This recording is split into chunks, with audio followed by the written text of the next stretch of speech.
तर संभाजी भिडेंविरोधात शरद पवारांची राष्ट्रवादी आक्रमक झालेली आहे। शरद पवारांची राष्ट्रवादी आज पुण्यामध्ये आंदोलन करणार आहे।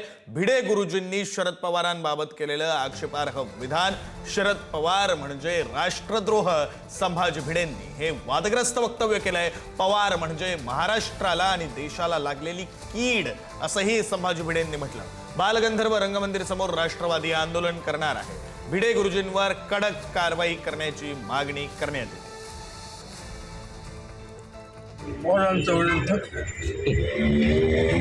देशद्रोह पवार जातीवंत देशद्रोह बदमाश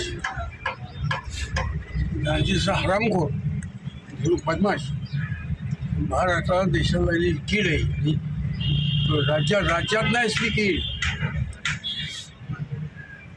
मोदी मोठे दीर्घ वाटत नाही, कीड लागली लवासाची काढून टाकू। दरम्यान एकीकडे संभाजी भिडेंवर गुन्हा दाखल करा अशी मागणी शरद पवारांच्या राष्ट्रवादीच्या पदाधिकाऱ्यांनी केली, तर दुसरीकडे ही लोकशाही आहे, प्रत्येकाला बोलण्याचा अधिकार असल्याचं सुप्रिया सुळे म्हणाल्यात। राज्यातील सर्वसामान्य माणसाच्या हिताची जपणूक केलेली अशा पवार साहेबांवरती संभाजी भिडे यांनी ज्या पद्धतीने अत्यंत वाईट आणि अश्लाघ्य शब्दामध्ये त्यांना आज देशाच्या प्रजासत्ताक दिनाच्या निमित्ताने अशा पद्धतीने त्यांना नावं ठेवणे, त्यांच्याबद्दल अत्यंत चुकीची वक्तव्य करणे, मी राज्य सरकारला, मुख्यमंत्री आणि उपमुख्यमंत्र्यांना हे सांगतो आणि गृह खात्याने त्यांच्यावरती ताबडतोब गुन्हा दाखल केला पाहिजे।